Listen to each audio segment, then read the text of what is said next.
नमस्कार दोस्तों। आज की कहानी बहुत खास है। उम्मीद है कि आपको पसंद आएगी। अगर आपको कहानी अच्छी लगे तो कृपया हमारे चैनल को सब्सक्राइब करें। एक बार की बात है, एक स्त्री गर्भवती थी। उसका पति विदेश में काम करने गया हुआ था और घर में बस उसकी बहुत वृद्ध सास थी। जब वह स्त्री प्रसव पीड़ा से कराह रही थी, उसी समय उसकी सास का भी निधन हो गया। वह अकेली दर्द से जूझ रही थी और अंततः उसने 3 पुत्रियों को जन्म दिया। लेकिन 3 बच्चों को जन्म देने के बाद वह अत्यधिक कमजोर हो चुकी थी। बच्चों को दूध पिलाते पिलाते उस स्त्री ने अपने प्राण त्याग दिए। तभी यमराज का एक दूत उसे लेने के लिए आया। लेकिन जैसे ही उसने देखा कि नवजात शिशु अपनी मृत मां का दूध पी रहा है, तो उसका हृदय पीड़ा से भर गया। यह दृश्य असहनीय था। उसका मन विचलित हो उठा। उसे लगा कि यह अन्याय हो रहा है। वह तुरंत यमराज के पास वापस लौट गया और विनम्र स्वर में बोला, भगवान, ये बहुत गलत हो रहा है। क्या आप इस स्त्री की मृत्यु को टाल नहीं सकते? उसके नवजात शिशुओं को उसकी सबसे अधिक आवश्यकता है। यमराज यह सुनकर क्रोधित हो उठे। उन्होंने गंभीर स्वर में कहा, जिसकी नियति में जो लिखा है वही होगा। क्या तुम भगवान का लिखा हुआ बदलना चाहते हो? यमदूत ने व्याकुल होकर कहा, मुझसे यह सब नहीं देखा जा रहा प्रभु, इसलिए मैं आपसे यह प्रार्थना कर रहा हूं। यह बच्चों के साथ अन्याय है। यमराज गहरे क्रोध में भर गए और गंभीर स्वर में बोले, अच्छा, यदि तुझे यह व्यवस्था अन्यायपूर्ण लगती है तो जा। तू भी मृत्यु लोक में एक साधारण मनुष्य की तरह जीवन व्यतीत कर। जब तुझे अपनी भूल का एहसास होगा, तब तुझे स्वयं ही हंसी आएगी। यमदूत आश्चर्यचकित रह गया।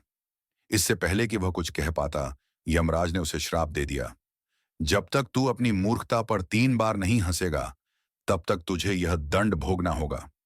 इतना कहकर यमराज ने उसे पृथ्वी पर धकेल दिया। जैसे ही यमदूत धरती पर गिरा, उसने खुद को नग्न अवस्था में पाया। ठंडी हवा उसके शरीर से टकरा रही थी और वह असहाय महसूस कर रहा था। उसी समय एक दर्जी वहां से गुजर रहा था। दर्जी की नजर उस नग्न व्यक्ति पर पड़ी जो ठंड से कांप रहा था। उसका हृदय दया से भर उठा। उसने सोचा, बेचारा इतनी भयानक ठंड में बिना कपड़ों के कैसे रहेगा। उसके पास थोड़े पैसे थे जो वह अपने घर के लिए सामान खरीदने ले जा रहा था। लेकिन उसने उन पैसों से पहले यमदूत के लिए कपड़े खरीद दिए और कुछ खाने पीने की चीजें भी ले दी। फिर उसने यमदूत को कपड़े पहनाए और भोजन दिया। दर्जी ने सहानुभूति से पूछा, भाई, तुम यहां इस हालत में कैसे पहुंचे? यमदूत हल्की मुस्कान के साथ बोला, नियति का खेल है। फिर यमदूत ने दर्जी से विनम्रता से कहा, अगर संभव हो तो क्या तुम मुझे कोई काम दे सकते हो? दर्जी यमदूत को अपने साथ घर ले आया। लेकिन जैसे ही वे घर पहुंचे, उसकी पत्नी ने कोई स्वागत नहीं किया, बल्कि उसने सीधे नाराजगी भरे स्वर में पूछा, जो सामान लेने के लिए भेजा था वह लाए? दर्जी ने हल्के से सिर हिलाकर ना में उत्तर दिया। यह सुनकर उसकी पत्नी का गुस्सा भड़क उठा। उसने तीखे स्वर में पूछा, तो उन पैसों का क्या किया? दर्जी ने शांत स्वर में कहा, मैंने उन पैसों से इस बेसहारा आदमी के लिए कपड़े और खाने पीने का इंतजाम कर दिया। यह सुनते ही उसकी पत्नी और क्रोधित हो गई। उसने तंज भरे स्वर में कहा, और हमारे खाने का क्या? हमारे कपड़ों का क्या?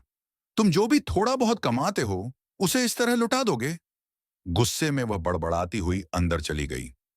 दर्जी ने यमदूत की ओर देखा और मुस्कुराते हुए कहा, भाई, तुम इसकी बातों का बुरा मत मानना। दरअसल इन दिनों मेरा काम ठीक नहीं चल रहा, इसलिए यह चिंता में है, लेकिन दिल की बहुत अच्छी है। यमदूत यह सुनकर जोर जोर से हंस पड़ा और बोला, सब ठीक हो जाएगा। तुम 2 पैसों के लिए परेशान हो रहे हो, लेकिन एक दिन तुम्हारे पास बहुत धन संपत्ति होगी। दर्जी ने हैरानी से उसे देखा और व्यंग्य भरे स्वर में बोला, अजीब आदमी हो, जिसे खुद के रहने का ठिकाना नहीं, वह मेरा भविष्य बता रहा है। यमदूत दर्जी के साथ काम सीखने लगा और कुछ ही समय में वह एक बेहतरीन दर्जी बन गया। उसकी मेहनत और हुनर की वजह से दर्जी की दुकान तेजी से चलने लगी। अब दूर दूर से लोग उसके पास कपड़े सिलवाने आने लगे और उसकी ख्याति राजा के महल तक पहुंच गई। एक दिन राजा के सिपाही सबसे महंगे रेशमी कपड़े के साथ दर्जी के पास आए और बोले, यह कपड़ा राजा के लिए है। इससे राजा का चोगा सिलना है। यह बहुत कीमती कपड़ा है, इसे खराब मत करना। सिपाहियों ने सख्त हिदायत दी, ध्यान रहे, चोगा सीधा ही सिलना, क्योंकि चोगे दो प्रकार के होते हैं, सीधा और उलटा। सीधा चोगा राजा और अमीर लोग पहनते हैं, जबकि उलटा चोगा केवल किसी की मृत्यु के बाद पहनाया जाता है। हमें 1 हफ्ते में तैयार चोगा चाहिए। दर्जी ने सिर हिलाकर हामी भर ली। लेकिन जब चोगा तैयार हुआ तो उसने देखा कि यमदूत ने चोगा उल्टा सिल दिया था। यह देखकर दर्जी कांप उठा। उसने घबराते हुए कहा, तुमने क्या कर दिया? तुम मुझे मरवाओगे। बड़ी मुश्किल से मेरा काम चला है और अब तुम इसे बंद करवाना चाहते हो? राजा हमें जिंदा नहीं छोड़ेगा। लेकिन यह सुनकर यमदूत जोर जोर से हंस पड़ा। दर्जी आश्चर्यचकित रह गया। उसे समझ नहीं आया कि यमदूत को हंसी क्यों आ रही है। यह उसकी दूसरी हंसी थी।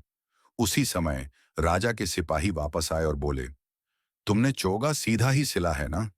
दर्जी डरते हुए कुछ कह पाता, उससे पहले ही सिपाही बोले, अब इसे उल्टा सिल दो।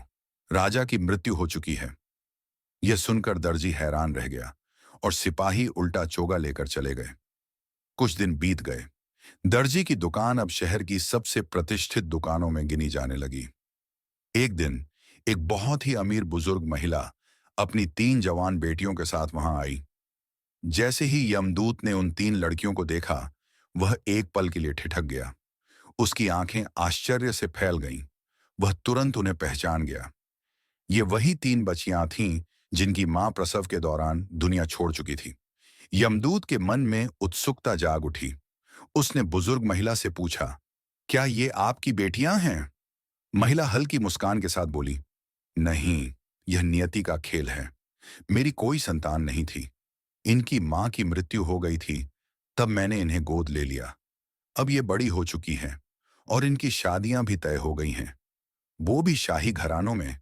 मैं इनके शादी के कपड़े सिलवाने आई हूं। यह सुनते ही यमदूत जोर जोर से हंस पड़ा।